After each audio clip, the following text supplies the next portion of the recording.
Hello, everyone, and welcome to Oral History 101 or Oral History for the Holidays. I cannot be more excited to have Melissa Ziobro, who is a specialist professor of public history at Monmouth University. She serves as the president of Oral History in the Mid-Atlantic region and as the editor for New Jersey Studies, an interdisciplinary journal. She's also a trustee of the New Jersey Vietnam Veterans Memorial Foundation and a number of other organizations. And she's newly appointed to the Board of Directors of Preservation New Jersey. You can feel free to put your questions in chat and we will get to them. I appreciate very much that you're all being here. I just want to tell you, Melissa also has a military background. She worked as a command historian, which is a great title, at the U.S. Army Communications Electronics Command at Fort Monmouth. Melissa, thank you for being here tonight. Thank you so much for having me. So let me share my screen to kick things off. We did test all of the tech in advance, so hopefully things go seamlessly for us. You heard a little bit about my biography. I have been doing oral history since around 2003 or so. Just a few quick notes in advance of our starting. I mean, this is a very, very basic workshop aimed at those who might be preserving their family history over the holidays. I do a lot of different kinds of workshops, right? You could take a weekend-long workshop. You could take a day-long seminar. I teach a semester-long oral history class, which I'm actually doing right now. Heck, you could go to Columbia University and get an entire master's degree in oral history, right? So we are just really going to cover the basics today. And then I'll be happy to answer any questions you have at the end. And I'm also going to give you a tip sheet with lots of helpful resources for further reading if you want to continue to learn more after our brief hour together is done.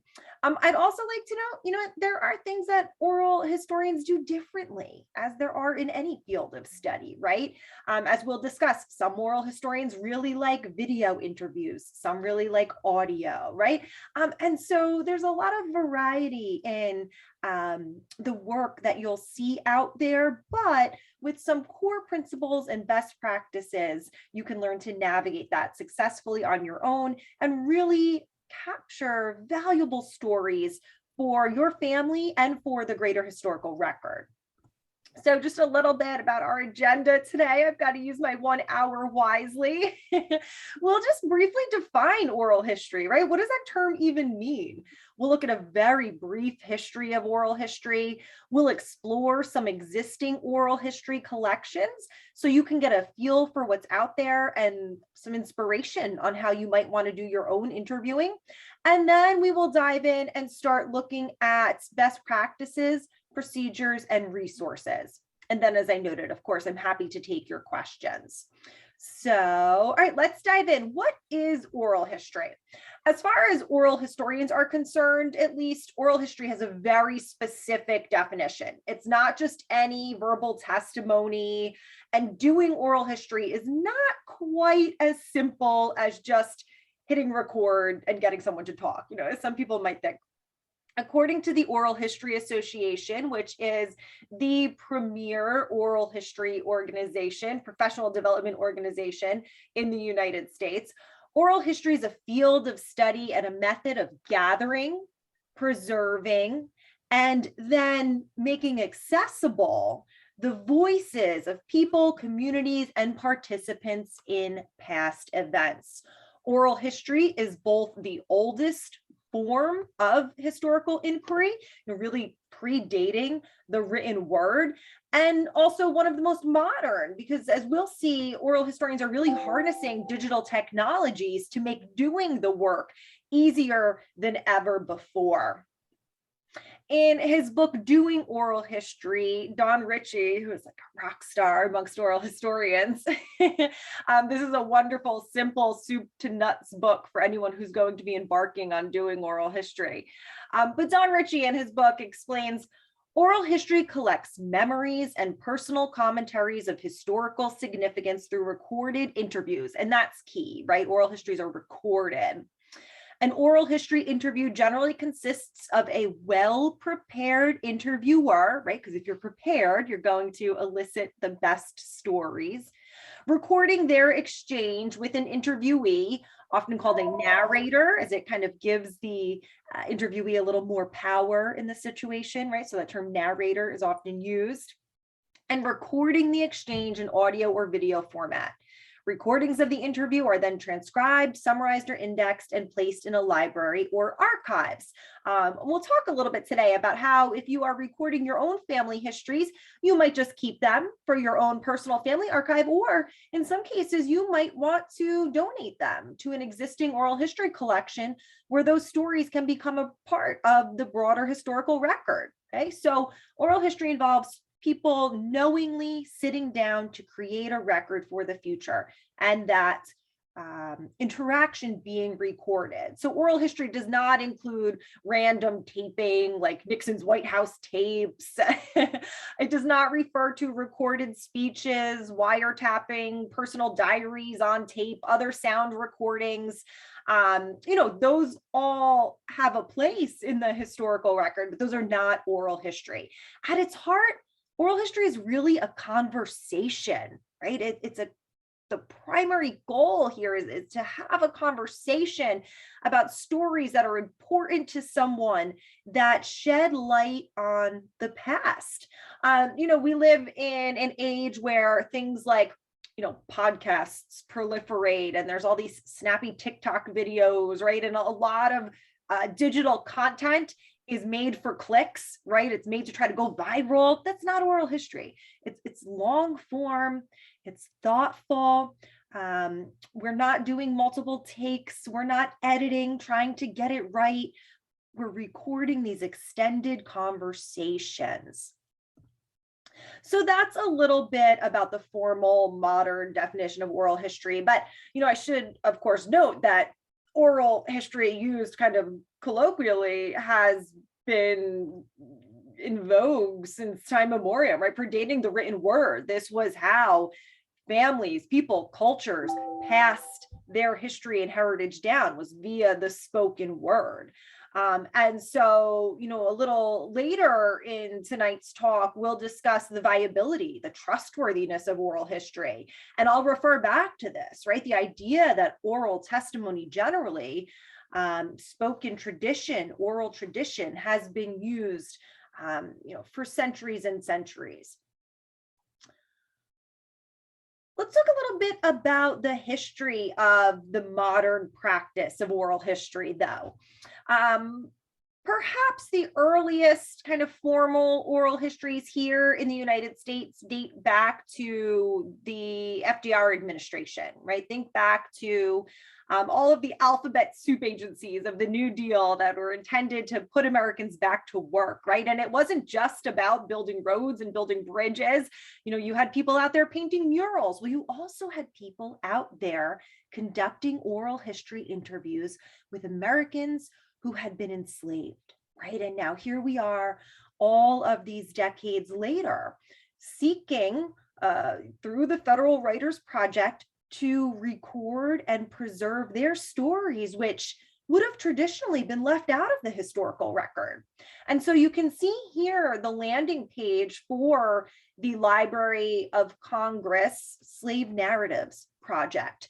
The Slave Narratives collection includes some 2,300 first-person accounts of individuals who had lived in slavery.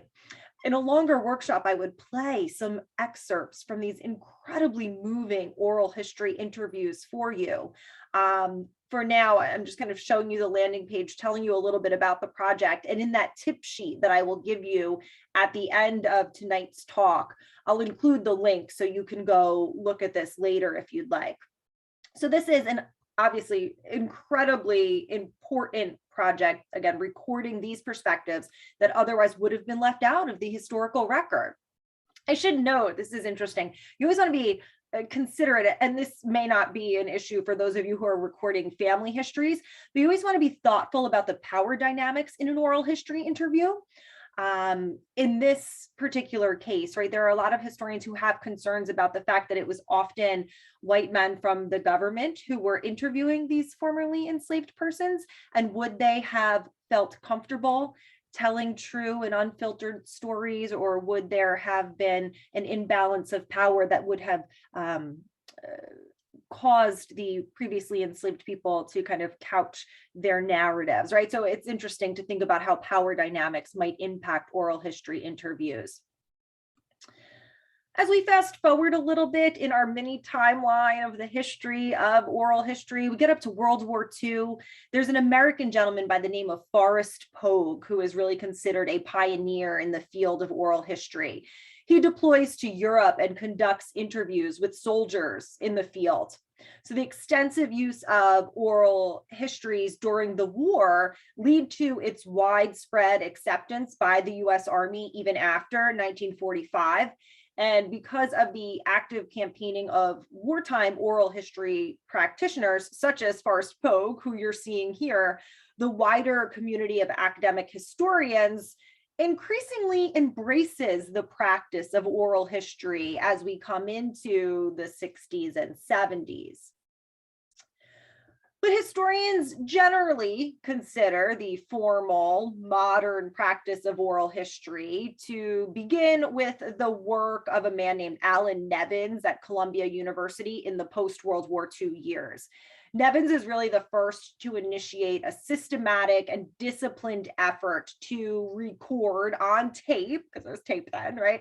Preserve and make available for future researchers collections deemed of historical significance. He's actually working on a biography of President Grover Cleveland, and he is finding that increasingly, like as we come up into the modern age and there's telegraphs and telephones, like there's just less written records for him to access, and he finds himself wishing that someone had sat down and recorded interviews with those in Cleveland's circle. And so he starts to do this going forward. He conducts his first interviews in 1948 with New York civic leaders, and the largest archival collection of oral history interviews in the world is born there at Columbia University. Early interviewing in the United States, aside from the Federal Writers Project slave narratives, focused on elites, army brass, politicians, business leaders. But as we come into the 60s and the 70s, inspired by the ongoing social movements of the period, oral historian is increasingly embraced as a way to capture the stories of people who are traditionally left out of the historical record, right? Who don't donate their personal papers, to their alma mater, who don't have biographies written about them. And so as we move forward from the 60s, 70s up to today, really, we increasingly see interviews being done with women and different marginalized groups and grassroots community workers, people who otherwise might not leave their mark in the historical record. So let's talk a little bit about some oral history collections that are out there today. I tell my students there's an oral history of virtually anything. One of their assignments in our semester-long oral history class, the first one is called Exploring Oral History Collections, and they have to just go out there and find an oral history collection and then come back and brief the group on it. My students one semester purchased me a book. It was an oral history of the movie Clueless, if you remember that. I mean, there's an oral history of almost everything out there. But perhaps the most well-known oral history collection in the United States today is the Library of Congress Veterans History Project, the homepage of which you can see here. I want to stop talking myself for a minute and let you listen to a snippet of a video that talks about the goals behind the Library of Congress Veterans History Project, because I think it's important for you to hear about oral history from someone other than me. And because I think many of you might have veterans in your family and might be interested in, if you are conducting interviews, also donating them to this program. So let me stop this share. And if the tech gods are with me, we will seamlessly transition. Let's get out of here. Oops, give me just a sec. There we go. And we will transition to our brief video.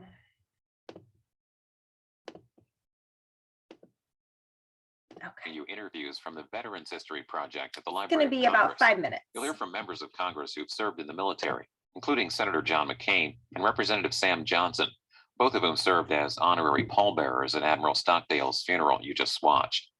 We'll begin this next segment of American Perspectives with a look at what the Veterans History Project is all about. The Veterans Oral History Project was created in 2000 by an act of Congress, and the legislation was co-sponsored by Ron Kind of Wisconsin. Ron created this project out of personal experience. He was at a family reunion and he was speaking with his father and his uncle about their wartime experiences, and he realized he'd like to have a record of that for his children and grandchildren so that they would know about what his relatives did in the war and how they served their country. So he decided that this would be a good national project to create, with people volunteering to offer their own experiences about their wartime experiences to be archived at the Library of Congress. And so the Library of Congress took over this project, and to date we have over 35,000 individuals in the project. Why did the Library of Congress decide to take part in this project? Well, it was a natural because after all, the Library of Congress is a repository for so many important collections of this country. And we have the professional staff to take care of those collections. And so the American Folklife Center here at the Library of Congress was deemed the best place for these collections. Today, we have over 35,000 individuals in the collection, and about 1,500 of those have been fully digitized and are available at our website, which is www.loc.gov/VETS, vets. And how are you gathering all of this material? Well, this is a volunteer project. We don't have the staff to go out and interview people and collect other material. And by the way, we do collect other material. In addition to oral history interviews, we collect letters and photographs, journals and diaries, and memoirs from people. So it's a record of service that can be an interview, but can also take other forms. We count on partner organizations, civic organizations, church groups, veterans organizations to find veterans, to interview those veterans, or to ask them to submit material to the Library of Congress. What kind of information related to the veterans' experience are you looking for? We're basically looking for some record of their service, and it can take many forms, as I've said. It can be an oral history interview on videotape or audio tape. It can be a series of letters that they wrote while they were in the service. It can be a memoir that they wrote after they got out of the service. It can also be a journal or a diary that they kept while they were in the service. And in some cases, we collect photographs that a veteran might have taken while they were in the service, either as an amateur or professional photographer. And we also collect some artwork, people who were aspiring artists or maybe even already professional artists while they were in the military, and drew sketches and made paintings of their service. And these are a record of service as well as written material. Can you give us a little more detail on how someone can participate? I know there are kits involved. Can you explain that aspect of this? Yeah, they can go to our website or write us directly and ask for a kit which explains what the scope of our collections is. In other words, In the interest of time, I'm going to stop it there and I'm going to show you the kit. Are you seeing the screen that says how to participate in the project? Yes. Okay, excellent. So we're going to talk more about conducting your own interviews in a moment, but if you conduct them and you decide you might like to be part of this massive crowdsourced Library of Congress Veterans History Project, you can come on their webpage. Again, this link will be in the tip sheet that I'm going to give you. And it will walk you through the forms you need, sample questions you might ask, everything they need from you in order to ensure that your veteran story becomes part of this broader historical record. Okay, so let me stop this share and go back to my slides. And again, I'm going to try to leave us plenty of time for questions at the end, because I'm sure you'll have many. Okay, so we showed you the sample page for Library of Congress, how to participate. And again, I just briefly note, there's an oral history collection out there for virtually everything. If you were studying, a lot of times I brief groups who are interested in incorporating oral history into their research. So let's say you are studying immigration issues. The Ellis Island Foundation has a massive oral history project of people who have passed through there. The Holocaust Museum has an exceedingly robust and very moving oral history program. Many of these oral history programs in the internet age are available online, which is wonderful. This is something I talk at great length about with my students. Other people might do interviews, right? Journalists do interviews, authors might do interviews for their books, right? But then they often throw the interviews away when they're done, or they keep them for themselves. Oral historians are doing these interviews to share them with the world. And in the pre-internet days, sharing them with the world might mean that they lived in an archive in, gray archival boxes like you see behind me in my fake background. But in the internet age, the beauty is these collections are being put online, so that these stories can really live out in the world where the narrators intended for them to be. Now, we've looked at a few huge national level, well-funded projects. There's a tremendous number of grassroots projects out there too.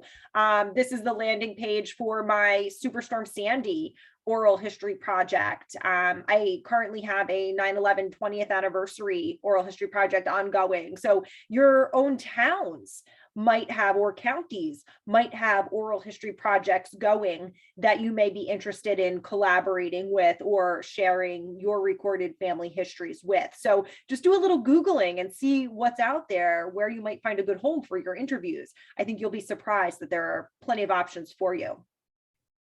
The other option I'd like to mention is StoryCorps.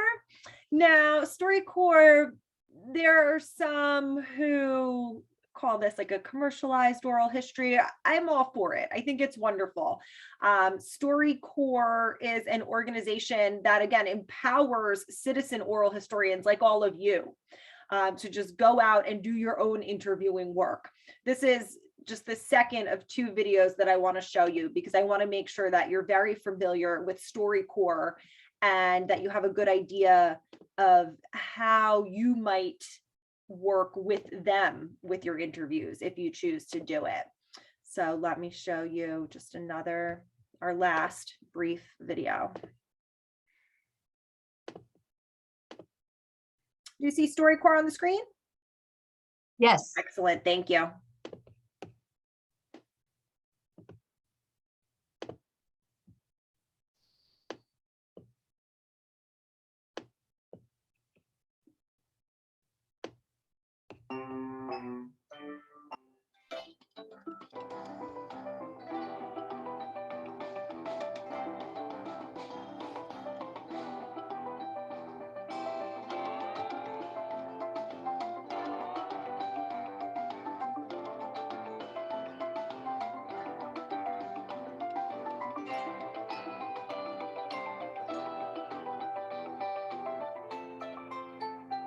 I just start by asking you one of the questions on my list, right?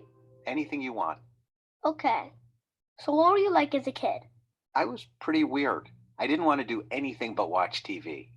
And I spent a lot of time by myself. But I always liked talking to older people, like the waitress at the luncheonette near my house or my grandparents. I remember when I was just a few years older than you, your great-grandpa Abe and your great-grandma Rose and her sisters came over to our apartment for Thanksgiving. After dinner, I found this tape recorder lying around, and somehow I got the idea to interview them. I didn't have a clue what I was doing, but I recorded their voices and stories, and I saw how much they loved being listened to. A few years later, your great-grandpa and your great-grandma and all her sisters passed away. But I remembered I'd made that tape, so I went looking for it, but I couldn't find it. Even now, when I go to your grandma's house, I go looking for that tape, just hoping it's going to turn up. I don't get it. Why do you keep looking for it? Because it would make me so happy to hear those voices again, and I'd love to play that tape for you. You know, doing that recording really taught me something. You can find the most amazing stories from regular people. All you have to do is ask them about their lives and listen. Really? That's it? Yeah, it's simple. We can learn so much about the people all around us, even about the people we already know, just by taking the time to have a conversation. And if you pay just a little attention, you'll find wisdom and poetry in their words. Do people really want you to ask about their lives? Yeah, they do. Most people love to be listened to because it tells them how much their lives matter. All you need to ask are questions like, who is the most important person in your life? Or what are you proudest of? Really, listening closely is simple. When you're curious, treat people with respect, and have just a little courage to ask the important questions, great things are going to happen.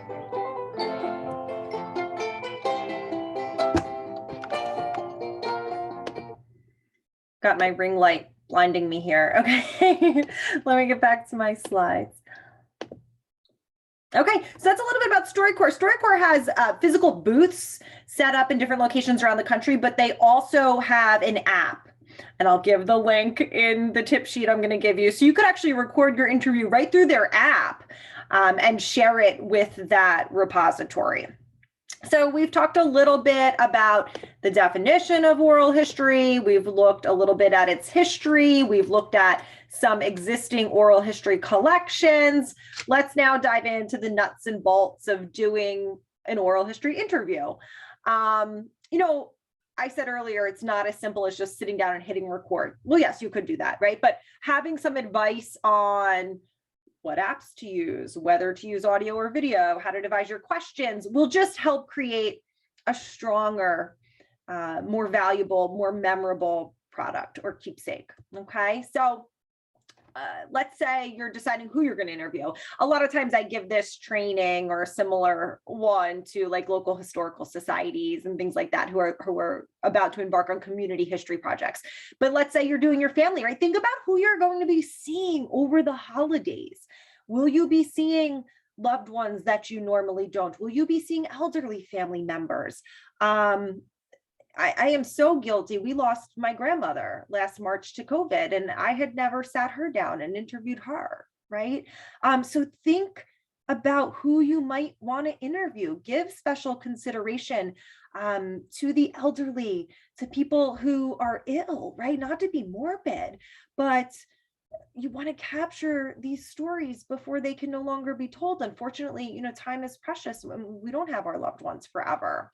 It might take some convincing, and this is interesting because when doing oral history interviews, you don't want to pressure people, right? You want them to be excited about this. You want them to feel empowered about it. But at the same time, it might take a little gentle convincing because a lot of times you hear people say, nobody cares what I have to say, or I haven't done anything with my life, right? But the oral historian feels everybody's story is unique and special and important. So just be aware that that's often the response you get from people. Oh, who me? No, I couldn't. You know, and you might have to give them some gentle cajoling, talk to them about how every story is important, talk to them about how it's just us, you know, don't you do? People will say things like, oh, I'm not very eloquent or well-spoken. It doesn't matter. They're not making a speech on NBC. It's just a conversation, right? So you might have to do some gentle convincing there. Think about the logistics. What are you going to do with the finished product? Are you just going to keep it in the family? And that's perfectly fine. You know, if it's a grandparent, all the kids and grandkids might want their own copy to have, right? That's fine. But also think about if there's somewhere you could donate it, because historians love to access oral histories, right?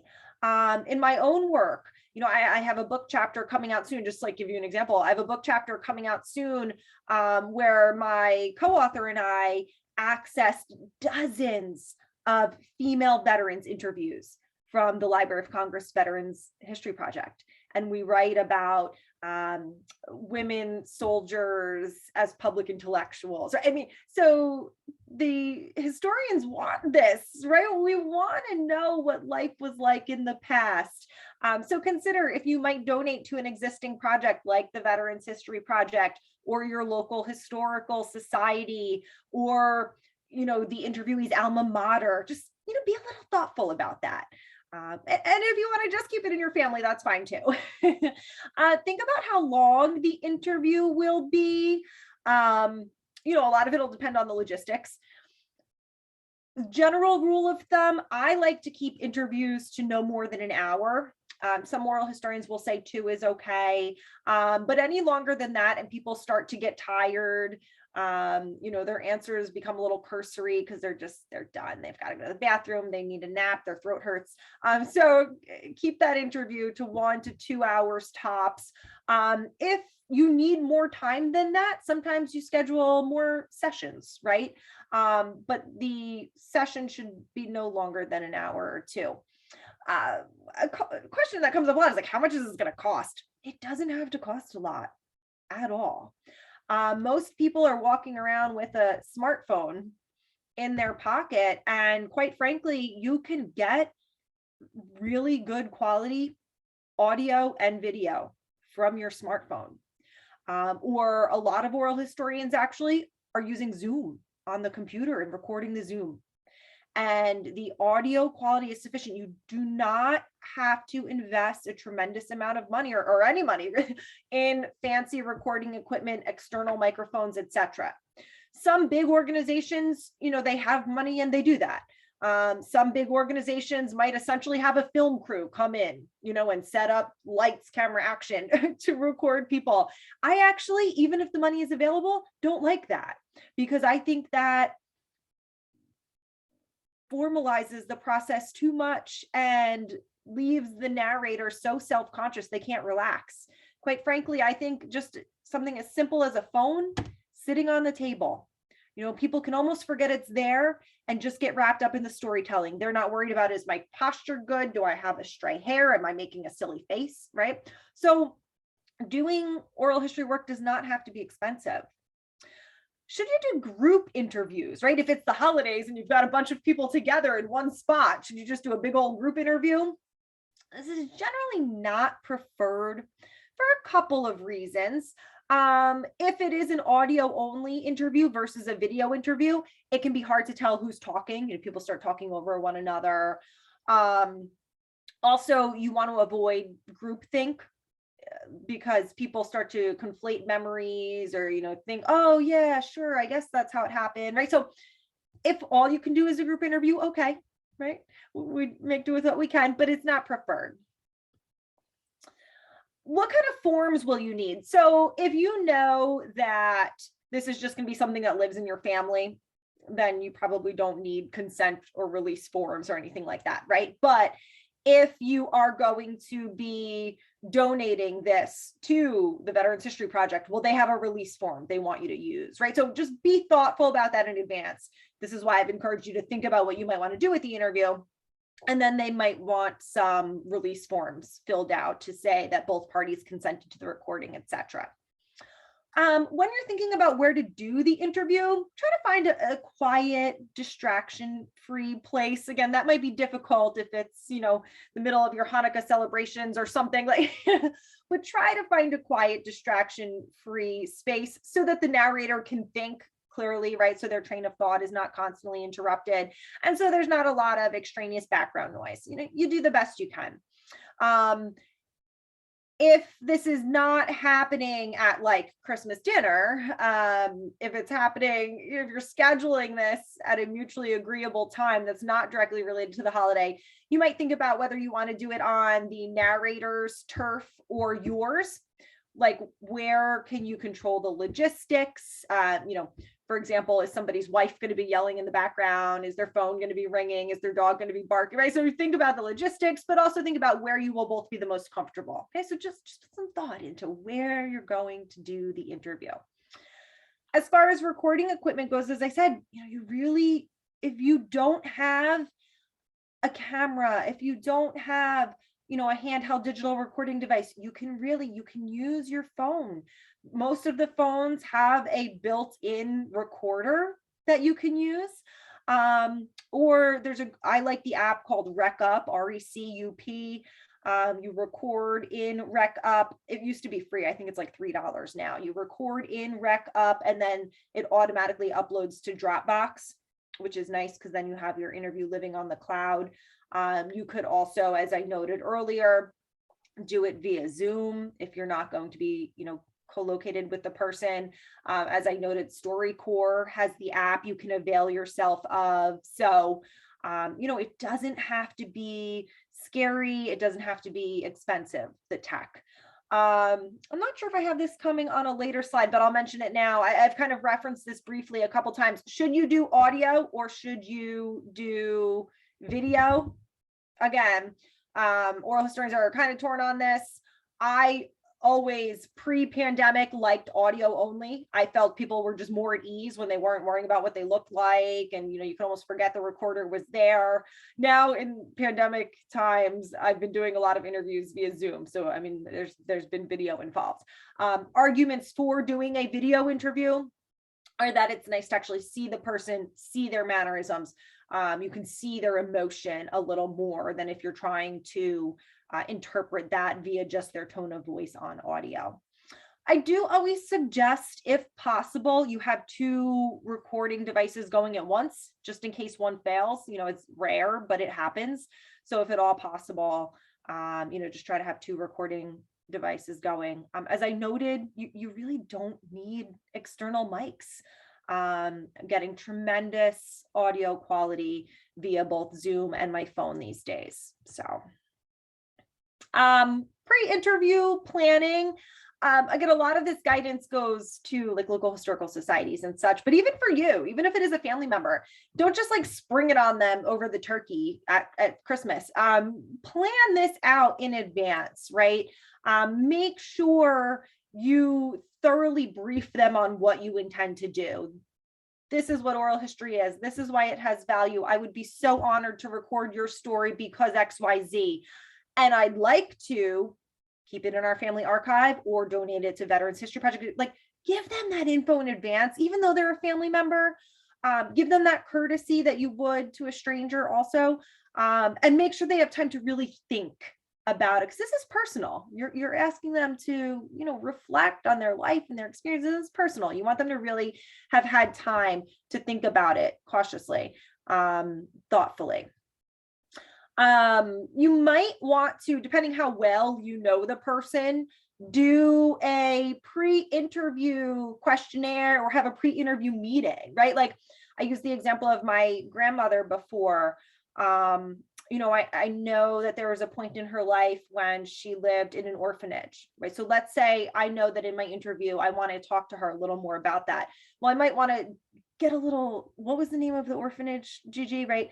And then I can, look it up a little bit. And that pre-interview research, even if it's someone you think you know well, get yourself a little more info so that you can devise thoughtful questions.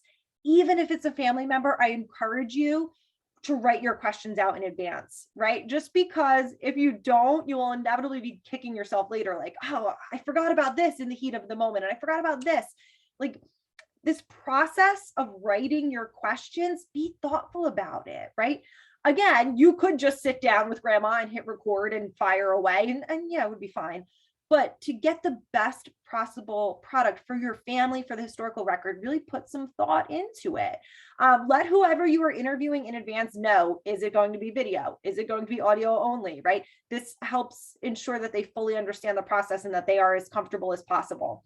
If you do have to have them fill out any forms, right? Like I said, if it's just your family, you probably don't need them to do a release agreement. But if you're going to donate it somewhere, then you'll generally have to do a consent form of some sort. Share that in advance so they can really think about what they're signing and what it says. Don't just like stick it under their nose and be like, here, sign this.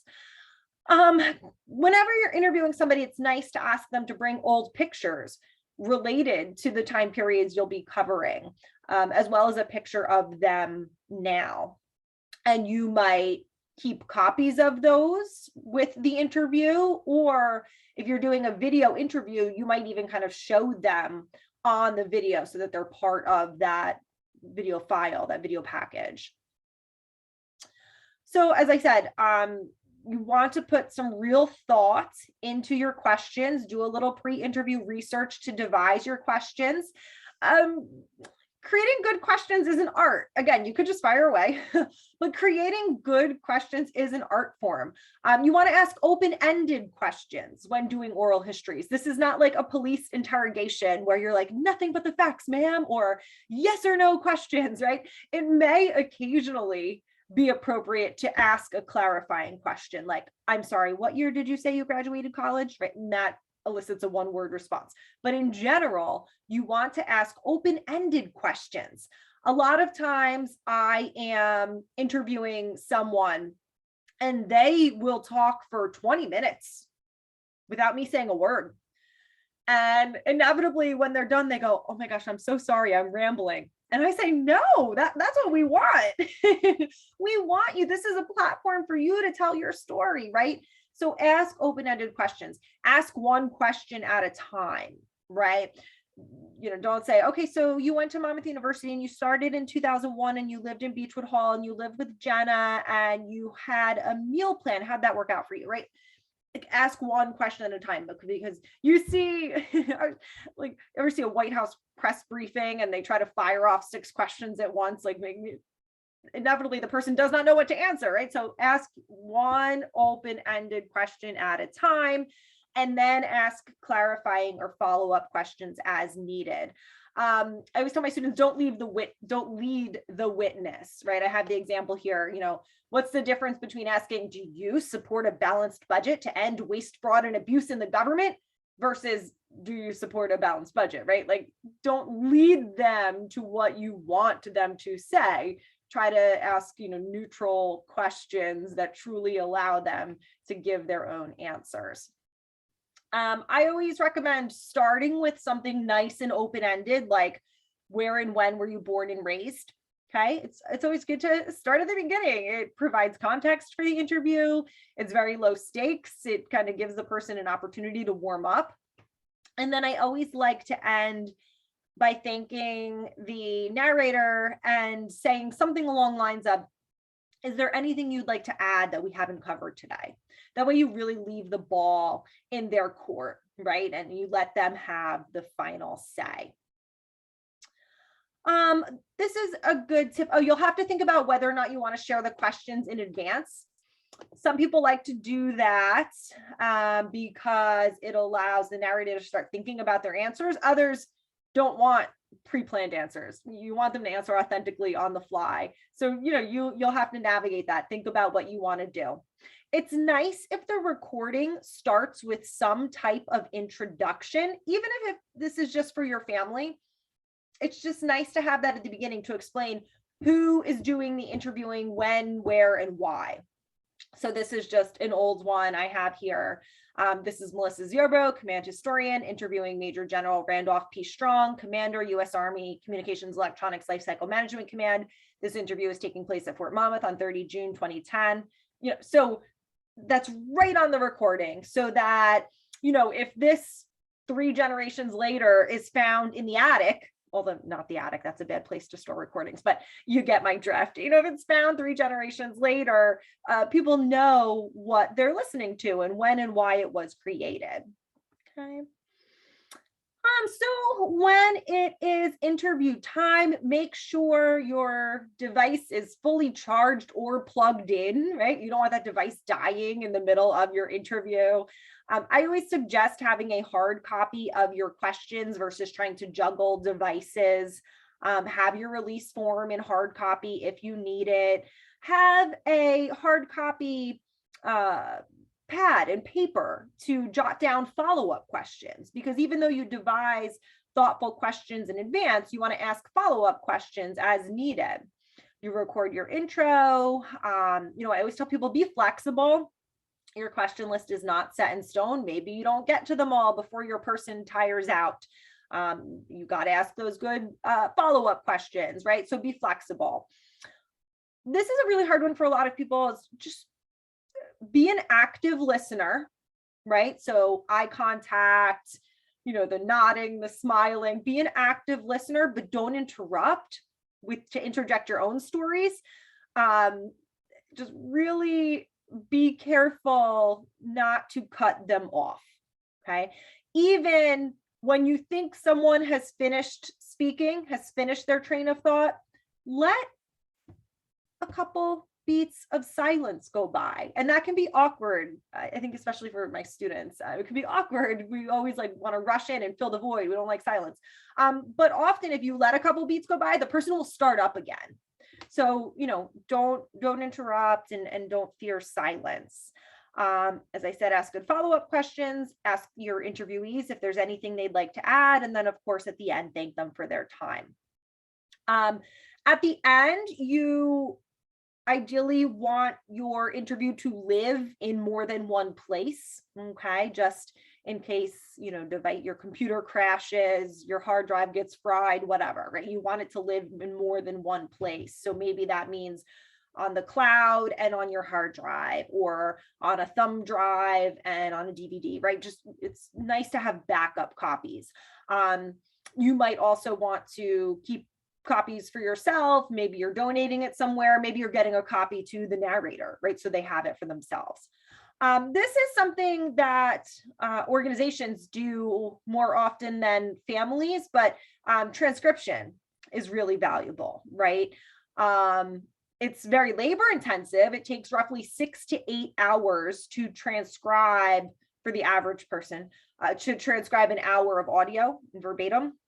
But it's really nice to have that paper copy, because paper is more stable and reliable, and we know how paper acts long term versus MP3s or MP4s.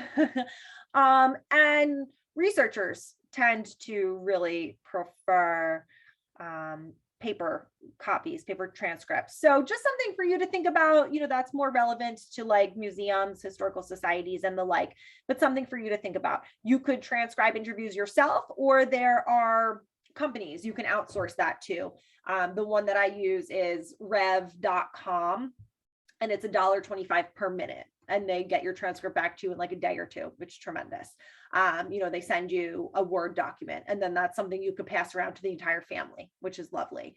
So yeah, I don't get any kickback from rev.com. I just love their work. If you do get a transcript created, you'll want to consider if you want to let the narrator review it.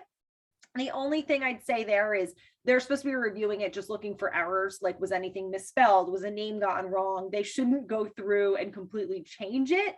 This happens a lot where people say, oh, I sound terrible. I've had somebody say, oh God, I sound like a valley girl. I sound like an idiot, right?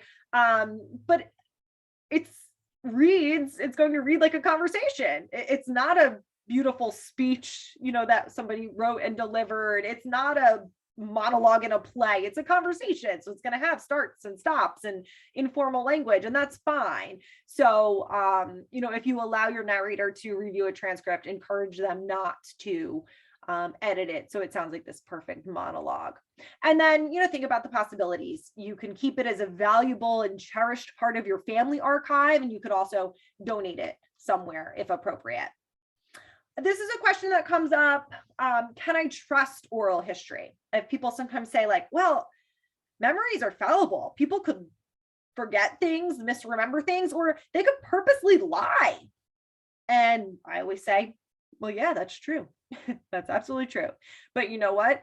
People lie or misremember things in letters, and historical newspaper archives get things wrong, and diaries are subject to interpretation, right? So any source that we're going to access from the historical record could potentially have flaws. And that's why, you have to take every source that you use with a grain of salt. So I think that's just a totally invalid argument against oral history. Oral history is a powerful way to allow the average person to leave their mark on history.